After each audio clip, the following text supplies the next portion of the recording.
ஆன்மீக நண்பர்கள் அனைவருக்கும் அன்பு கலந்த வணக்கங்கள். இன்றைக்கு நாங்கள் ஆன்மீகம் சம்மந்தமான பதிவில் கும்பகோணம் நாகேஸ்வரர் கோவில் ஜீரகர விநாயகர் நோய்கள் தீர்க்கும் அற்புத பரிகாரத்தை பற்றி பார்க்கலாமா வாங்க.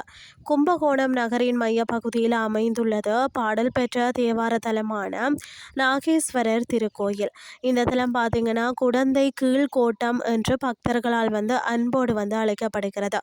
இந்த கோவிலில் எழுந்தருளி அருள் பாலிக்கும் ஜீரகர விநாயகர் பக்தர்களின் பார்த்திங்கன்னா உஷ்ணம் மற்றது காய்ச்சல் சம்பந்தப்பட்ட பிணிகளை தீர்க்கும் அற்புத கடவுளாக திகழ்கிறாராம்.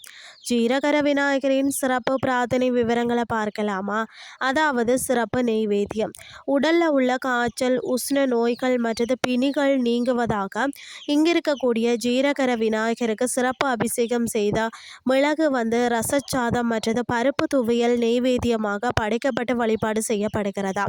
பிரார்த்தனை செய்யக்கூடிய நாட்கள் பார்த்திங்கன்னா வெப்ப நோய்களால் பாதிக்கப்படுறவங்க மற்றது பரிகாரம் செய்யக்கூடிய நாட்களில் மட்டுமே இந்த ஒரு சிறப்பு ரசசாத நெய்வேத்தியம் படைக்கப்படுகிறதா.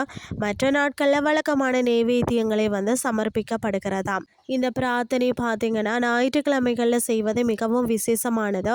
ஞாயிறன்று வர இயலாதவங்க மற்ற நாட்களில் அர்ச்சனை செய்து வேண்டிக் கொள்ளலாம்.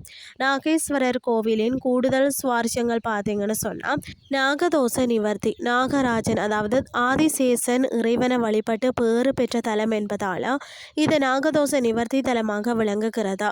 ஆண்டிற்கு ஒரு முறை அதாவது சித்திரை மாதத்தில் சூரியனின் ஒளிக்கதிர்கள் நேராக மூலவர் நாகேஸ்வரரின் மீது விழும் சூரிய பூஜை அதிசயம் இங்கு நிகழ்கிறதா.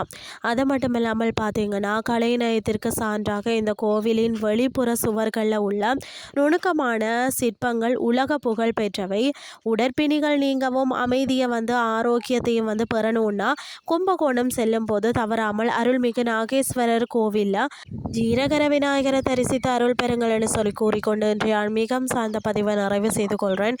இதே மாதிரி மற்றொரு ஆன்மீகம் சார்ந்த பதிவோடு உங்களை சந்திக்கிறேன். நன்றி.